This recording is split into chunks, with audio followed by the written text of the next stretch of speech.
Hello, is yet another time that we come to listen because someone is going to tell us. And today we have a great guest, an interesting guest who is always smiling and always joyful.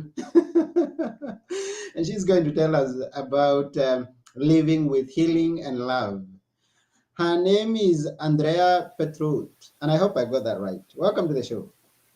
You got it right. And I really love how you said it. I'm so happy to be here. Thank you for inviting me.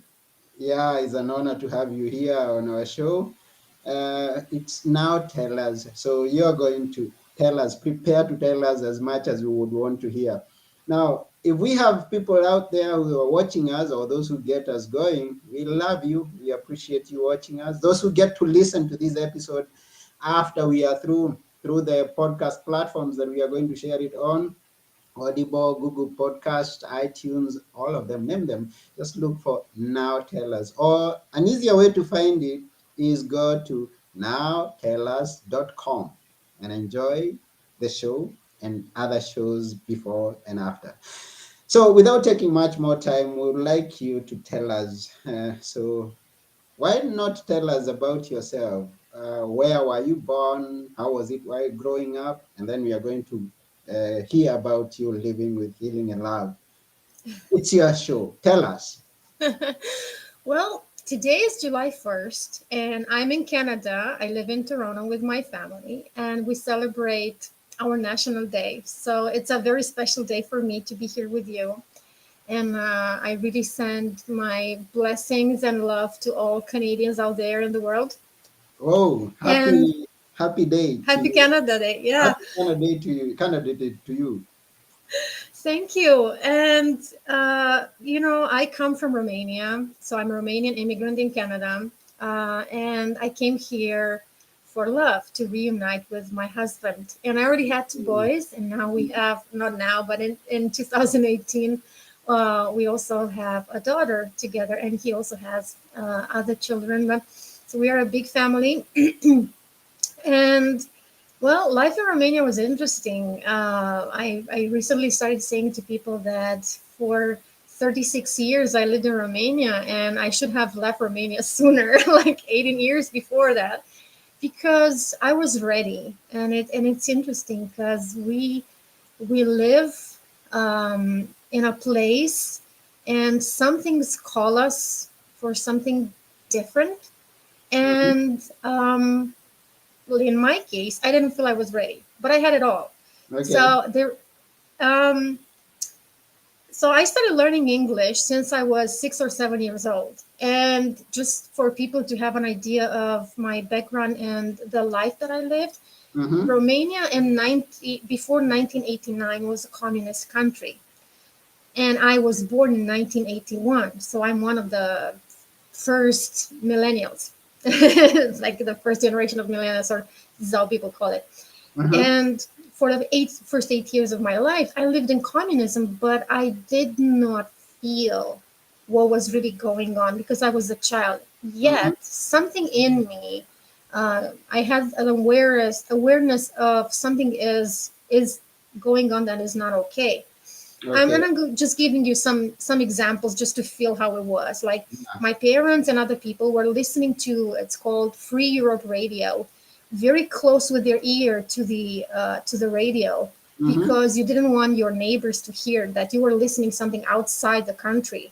Okay. You could be jailed or things like that. Anyway, Oh. so time goes by, revolution comes, and here we are in a democracy. We had no idea what democracy was. So, Hmm. but I loved languages. I love music. I love dancing. My family was a family who loved also going to nature, listening to opera, classical music. So my education was pretty free and open minded. Mm-hmm. So I basically grew up in a former communist country with a very, I want to say liberal, because if people think in politics, it's not what I want to say, but a very free upbringing. I could Okay. believe in what I wanted. I could do what I wanted. Like nobody told me do this, do that, believe in this, believe in that. So Mm-hmm. my upbringing is really spiritually broad. I'm a born Christian, raised with Pentecostals and Baptists and Adventists. So you could say, in a way, through my own experiences and through the people that love me and the communities I lived in, I was shown that there's something bigger than myself. Mm-hmm. Plus the books that me and my dad and other relatives of mine were reading and sharing with me. So this helped me in life. And I'm saying this because fast forward since 1989, I only have 3 more years to live with my mom because she died Okay. 2000. No, sorry. She died when I was 11 in 1992. Sorry. So that's okay. I actually started laughing, telling people it's the best thing that ever happened to me, and they're like, "What?" And then, Wow. yeah, because so here's this. We're you and I think, talk about grace in different ways. Yeah. For me, that was a moment of grace Mm-hmm. because even before my mom died, even if I had only less than 2 months to be with her, I was preparing for a life without her. I Mm-hmm. used prayer. I thought of, I was 11 and not, you're not quite ready for life yet. You're not Yeah. quite mature, but I had a mature thinking. Mm-hmm.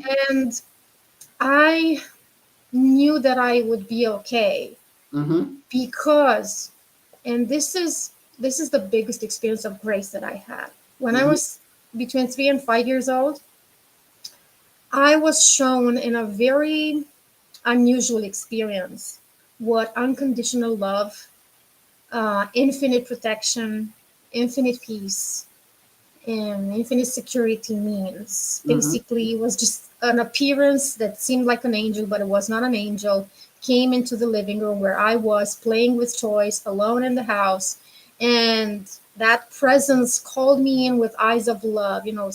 I say that I think it's like Jesus would have this love for you, or this unconditional love, and called me in. And the moment I stepped into the place where I saw that being of light, everything disappeared, like the physicality, the walls, the windows, everything disappeared, and I saw nothing. For me, I say to people, this experience of oneness. Okay. That's why I keep saying to people, we are all one. Yeah. We are all one, and when we have that experience of oneness, we understand that we are all connected. We Mm-hmm. are unique. You and I are unique, right? I don't have your skin, I don't have your character, your personality, I don't have your name, I don't have anything of you. Mm-hmm. Yet we are all, we have something in common that is hard to see visibly. We can see it in the heart. So for me, that experience was like, Andrea, there is something beyond that will hold you for the rest of your life. And Mm-hmm. when you're going to lose dear ones, when life is going to be very hard for you, you're not going to be alone. So thanks to that experience, I never felt alone, even in the most difficult times. Okay. So, my life in Romania, just to sum it up, because we don't have much time here, was both very beautiful, very inspiring. I say my mom is a wild woman. She loved nature. She was energetic. She was the sunshine. She really, you're talking about me. this is my day, my to shine or whatever, but it's actually how she was. She was the light in people's lives. So she was a model for me. I had my dad, who is a pillar of integrity and responsibility. So I learned from all the people in my life, all those who came into my life at any age. I learned something, and I took what I could according to my ability in the moment, Mm-hmm. and it helped me. And on the other side, I had traumatic experiences. I had my own adverse childhood experiences, bullying, and um, uh, verbal abuse Mm-hmm. from different people, and any physical abuse from teachers or educators sometimes. It was, and in the family, some things happen. So I was not saved, or, I was not protected.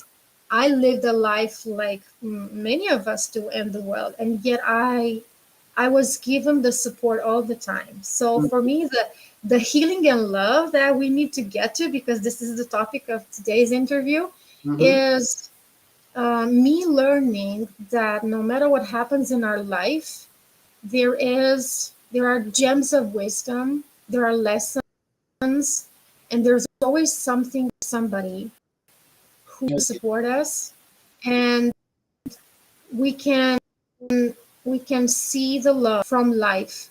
We can see Mm-hmm. that there's a gift in anything that happens to us. I'm not Mm-hmm. saying it's a good thing. Mm-hmm. Trauma is not a good thing, but Yeah. there is something we can all take, and we can by healing the past. Mm-hmm. And there's a lot to talk about that, but I'm gonna let you continue with what came to you. Yeah, no, no, it's your. We are listening to you. You're going to tell us as much as you think, as much as you think we need There's to a hear. lot, Anthony. Yeah, but something that so I mean, you tell us that love drove you beyond the borders to find yourself in Canada. Now, once in Canada, and I understand your English was not your first language, so you were getting to integrate into the system. How was it? How was life getting to live in Canada and finding your way around? Well, just for you to know, before leaving Canada, I was already working on myself, on my beliefs. I was working with my relationships, and because there was something that I knew that I think we all should be aware of.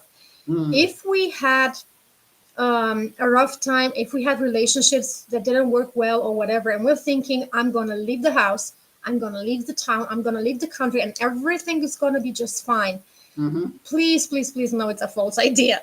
Because wherever we go, we're taking the wounds with us. So, Okay. because I knew that, you're going to repeat the same stories. And you know that, Anthony, because you're also speaking about this with your own and with other interviewees. Yeah. So, I knew that. So I started changing my beliefs, my perception upon myself, relationships, and all of that. So when I left with my two boys, I left at peace. I had peace in all my relationships. I had peace with myself, peace with my past. I was divorced, and so I went through a lot of stuff with divorcing and other stuff. My kids did not have a father. Like when you're divorcing, we agreed that I would take the kids and all that. So there was a lot of stuff going on that was still painful, right? There was Mm-hmm. sorrow on both sides. I was leaving my dad, and my dad always wanted us and my sons to be with him. So it was a tough time. So I felt free when I left, and I had nothing but the luggage that I had with me. Nothing on my name, no money, no nothing. And I only knew one person, my husband, in Canada. Mm-hmm. I'm telling you, I was scared.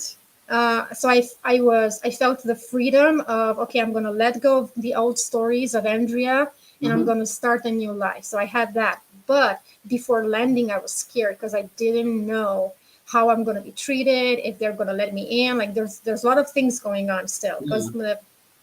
So I came there. I was surprised by how I was welcomed by the Canadians at the border, Mm-hmm. and it's a big world. Like, even the capital, Romania, is small compared to Toronto. So, and I lived in the capital. So the Okay. world was big, and I had no idea what to do. I felt like a prisoner for 2 weeks, and my husband started laughing at some point because Mm-hmm. I said, I wanna travel. I wanna get out of the house." And he's like, "Well, that's easy. I know I'm driving the car and I have to go to work, so you cannot drive it, but I can give you a Presto card and you can travel by bus." And I'm like, "Oh, okay, I want to do that."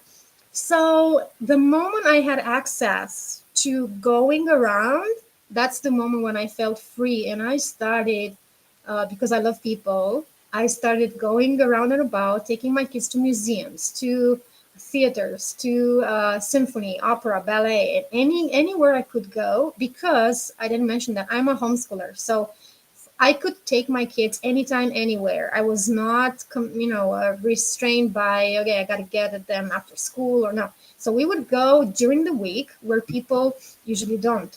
And it was fun. We learned a lot. And it opened opportunities for me. It Mm-hmm. really opened a lot of up. I knew a lot of people. And the beauty in Canada, this is something I didn't have in Romania, is the diversity. Like, you just get out of the house and you see people of all, not just ages, because that's everywhere. Yeah. It's cultures, nationalities, histories, backgrounds. And I was welcomed in a new neighborhood by Mm-hmm. one Canadian who literally, you know, I love. We speak about love here. I felt loved the moment she welcomed me with a big smile, a blonde Canadian, my beautiful neighbor, and Mm-hmm. she just told me about the neighborhood and things like that. You know, having nobody in this country but my husband and my kids, and having a stranger coming to me and guiding me and welcoming me and really loving me from her heart, it was the best thing. And it showed me I can feel safe, Mm-hmm. I can feel free. I can be at peace in Canada. So that was amazing. Okay, that's great. And finally, you got to get over that those experiences that you left behind, the husband, the ex-husband, the experiences bad that you may have picked from Romania. What ways helped you cope up with that and get healing? I use multiple tools in multiple ways. The first one that I used even before coming to Canada was Psyche. If you ever heard of Dr. Bruce Lipton, he speaks about this method in his books. It's basically keys to your psyche. Mm-hmm. You are shifting from limiting beliefs to expanding beliefs, unlimited beliefs.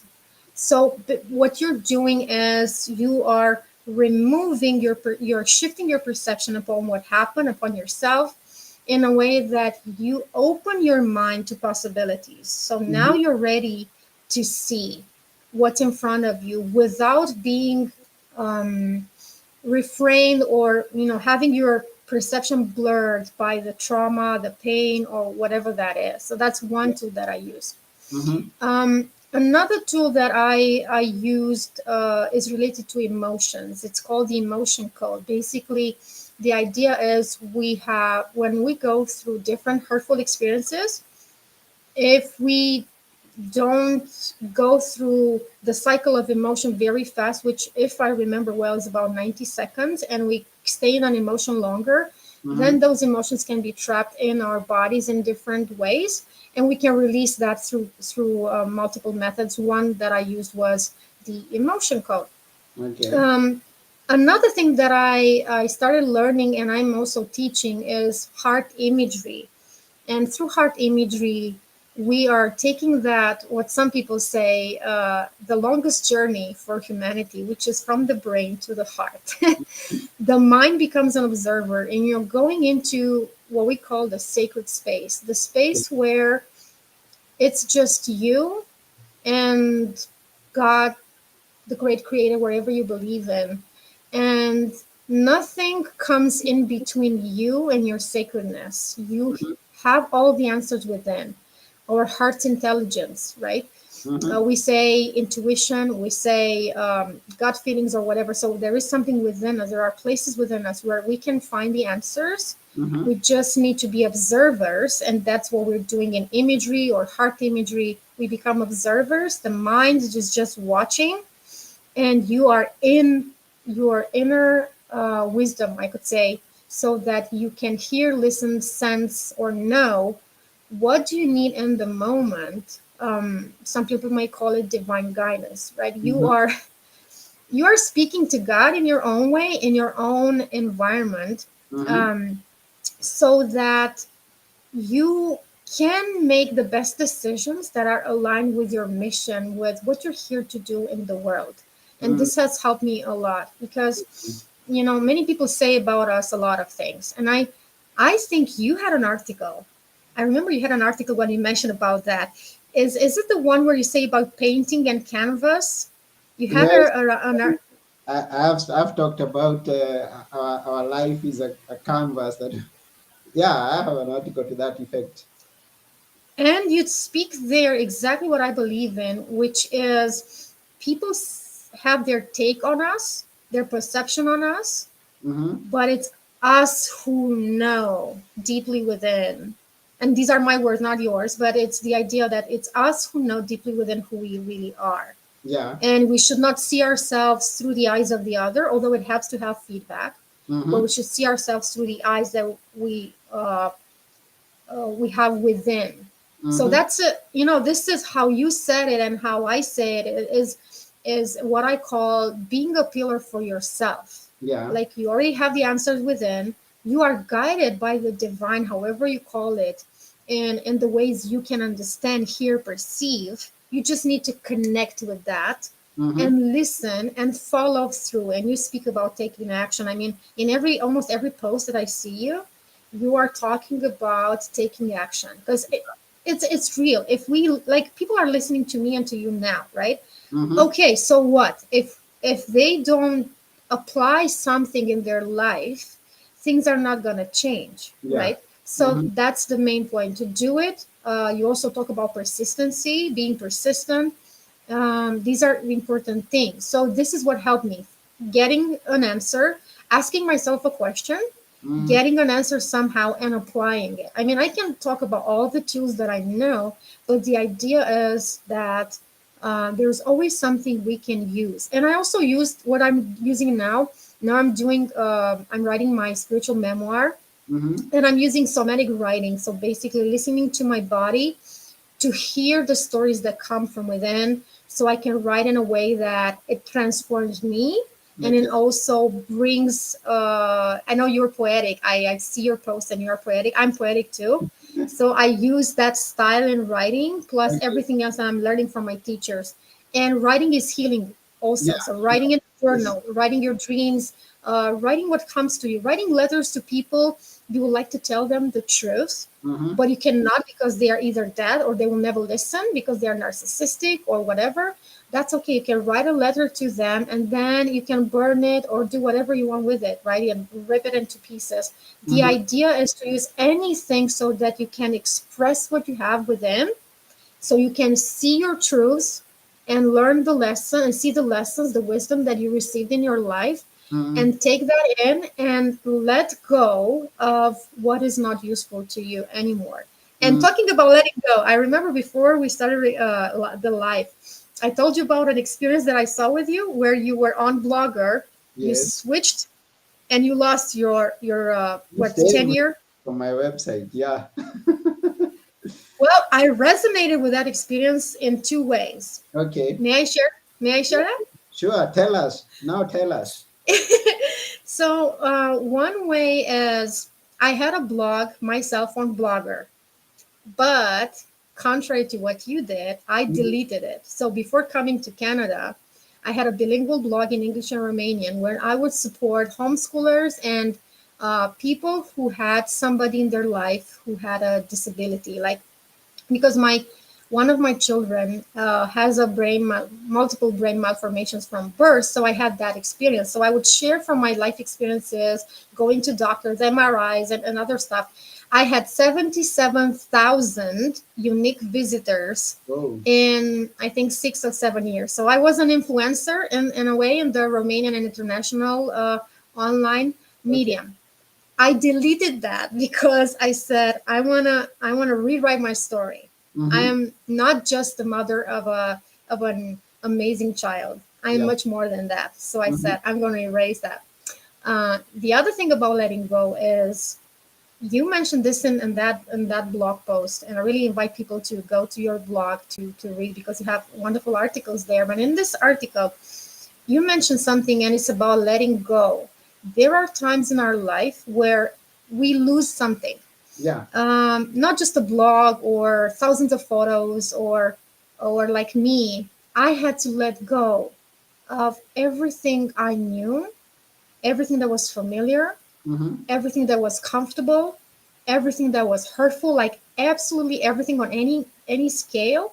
Mm-hmm. I had to let go so I can embrace a new life. And this can happen to me. It happened many times. Like one of my book mentors says, Andrea, I see your life as being a series of letting Yeah. goes. Mm-hmm. Well, I think all our lives are like that Yeah, because it's like that. And there's a famous quote that we say in my country that you can't get unless you leave. So, I mean, you can't get what is ahead of you unless you leave what is behind you. mm, I Mhm. Go love on. that.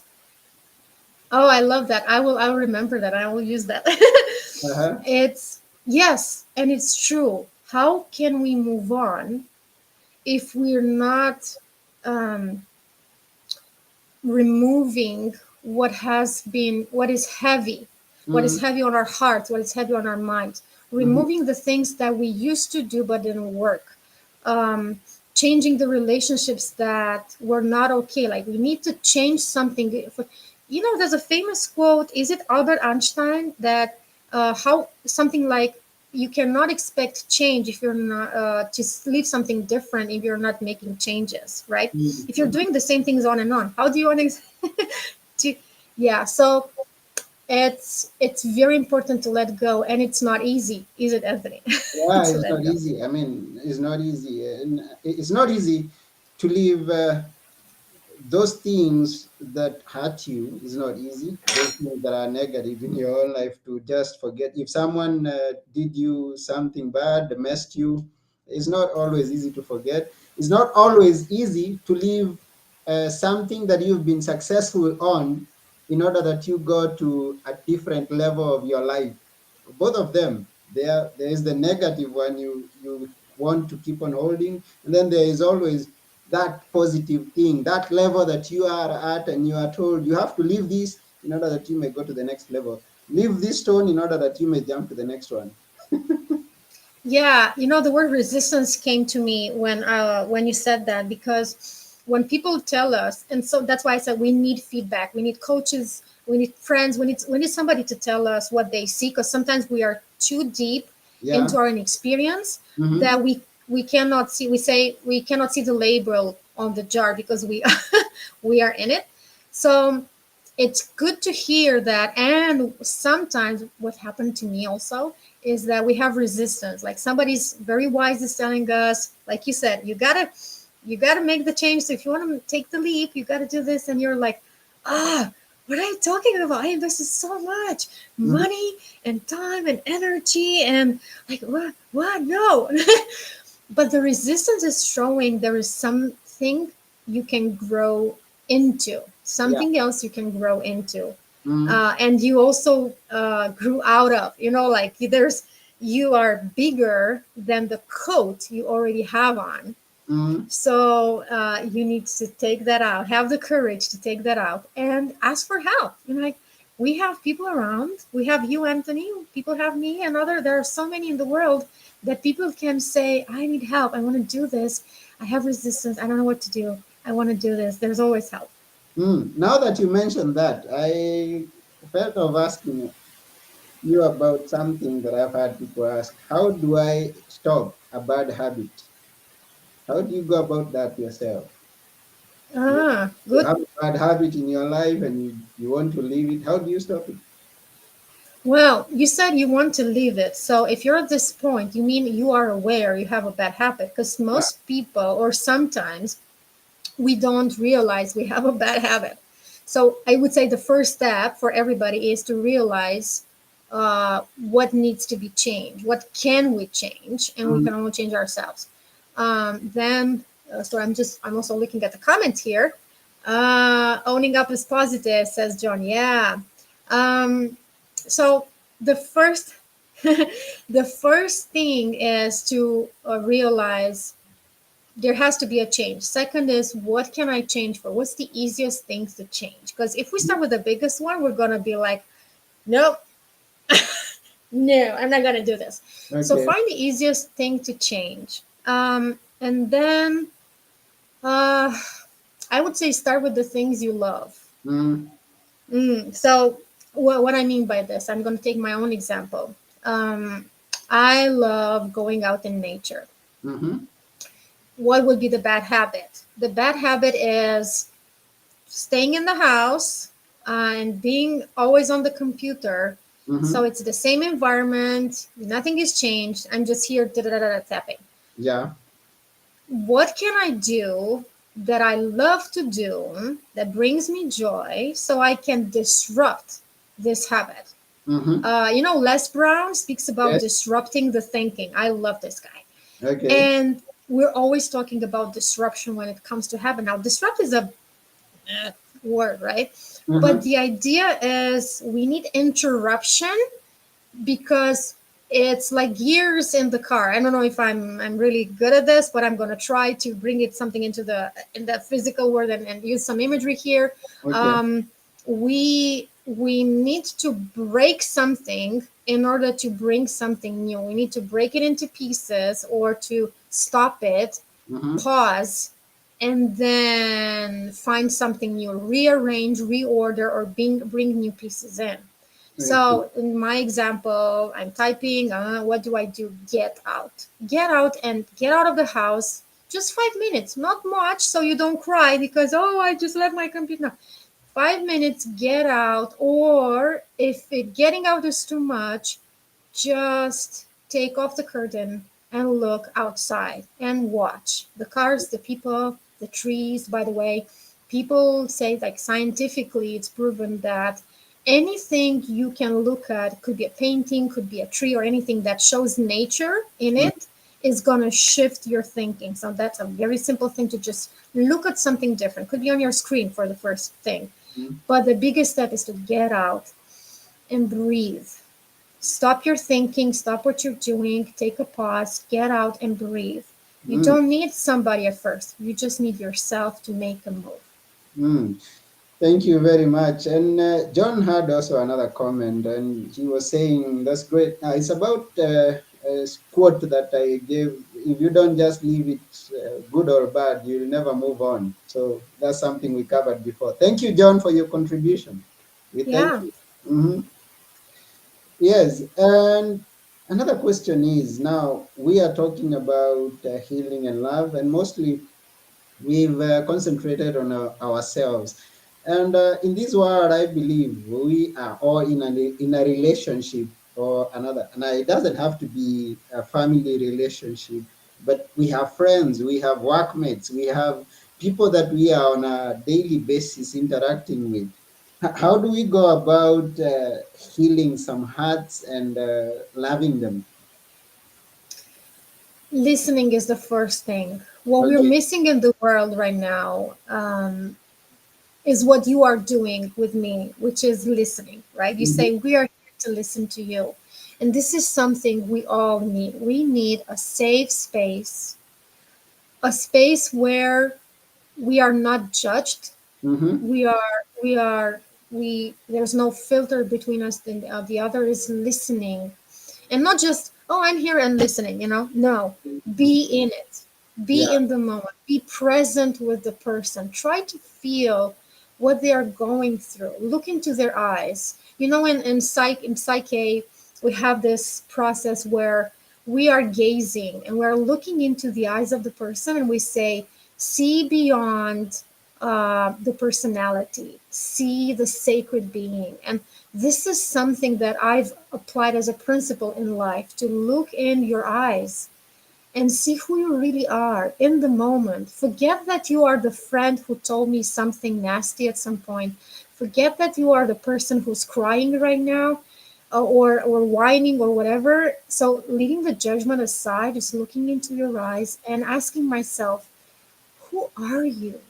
What are you actually trying to tell me now? What is really going on with you? Because, Anthony, you know very well, there are people who are telling us some story, something, but actually there's something else going in their souls, in their hearts, in their minds, and in their bodies, and in their lives. They are afraid to share. They feel remorseful, shameful, or guilty, or whatever is going on, fearful, right? So if we are deeply listening, we Mhm. give permission to the other person to heal. I'm telling you, and no, I'm not telling you because you don't know. I'm just telling you to reinforce what you already know, which Mhm. is, the moment we feel listened and we feel there's a space with another person where we can breathe and be ourselves, we relax. What happens in the brain is the amygdala, who is with the stress hormones, right, is going to calm down. And Mhm. instead of being in the fight or flight response, like, I have to protect myself from you, you allow me to calm down. And instead of being reactive to you, I'll be responsive. And when you're listening, you allow me to heal just by listening. This is a very simple thing, and it's hard for us to do because we are the ones who are reactive. We are the ones who are suffering. We Okay. are the ones who are in that position. And when we do it for another, It's two things happening. We are healing ourselves, healing the other. We're Mm. helping another to heal. Yeah, thank you very much for that explanation. And before we go, anything else that you'd like to add on to healing and love? Yes, my deepest, strongest belief and my mission is that we can all heal. Mm-hmm. This world can heal. This world can live in peace without wars, without fights, conflicts, polarities, or anything. We can be one with each other. It takes small steps. First, we do with ourselves that are going to have ripples in the world. So, my message to all of us and to myself right now is to allow ourselves to heal, to allow ourselves to feel the love we have for ourselves, the love that others have for us, to allow this world, this universe to show us that there's also good. There are also people who care. There's also strength, power, light, peace, and anything we need to overcome the obstacles, to shift everything, and together to make a sustainable world full of peace and Mm. love for all. Thank you for that. And I hope you haven't exhausted, because before we go, we will ask you to leave us with a few words that we will always remember. But before that, how can people connect with you? Well, people can find me on andreapetrut.ca, andreapetrut.ca, which is my website. I'm also on lots of places, but that's the main point where you can find me. And please feel free to reach out wherever you want. You can email me at ap@andreapetrut.ca and ask me anything. I do have something that I offer for free, which is a PDF where people can ask themselves some questions to get clarity in their life and relationships so they can start that step of shifting what Mm-hmm. is not working for them and then seeing what is possible. And if people need to have a call, I also offer free calls. So I am there wherever you are, and you can find me. I'm always there. Yeah, wonderful. Thank you very much. So, to connect with Andrea, go to her website, which she told us is andreapetrut.ca. It's there. And we are going to, she has that seven Keys to pillars, clarity. yeah, to clarity. Seven pillars to clarity. So you can go and download it from her website, and yeah, get to connect with her and get more loving and heal. And Anthony, please remember that you can always find Anthony everywhere. He's on Facebook and TikTok, and I love your TikTok. I really had so much fun watching you. You are so great. Thank you for everything you are doing. You are inspiring and really bringing a change in the world. Just like you say, be the change. Oh, thank you very much. Yeah, let's be the change that we need to see there in the world. I appreciate that. Thank you very much. So, before you go, tell us Yeah. a few words that we will always remember. Apart from what I said, okay. Okay, I'll say something, and I have to put my eyeglasses because that's better. You are wonderful. You watching and listening right now, you are an absolutely extraordinary being. Like Anthony says, a masterpiece. You are perfect the way you are, with all the good, the bad, the ugly, and everything in between. Otherwise, you wouldn't be here alive. And whatever you're going through, go through it. Do not allow anything in your life right now to stop you from discovering the amazing, fabulous jewel you are. You are a diamond. And it takes some, roughness, it takes some friction, it takes some nasty stuff sometimes to discover and to shine. Ask for help. Ask for help. You are not alone. Wherever you are in your life, you're not alone. There's always a way out. Ask for it, believe that is there, listen, and go for it. Thank you very much, Andrea. You've told us everything, and we really appreciate your presence. Thank you so We much. really appreciate your presence on this show. Thank you for your time. And to all those who are viewing, thank you very much. To those who get to listen or view us after we are through, thank you very much. Also, remember to share this with all your loved ones. And let's keep going. Let's keep shining that light around and being the positive force that we are meant to be. So at this point, it's me, your host, Anthony Moirore, with Andrea Petrut, and we are saying bye for now. Bye. Goodbye. We love you. Yeah, we love you.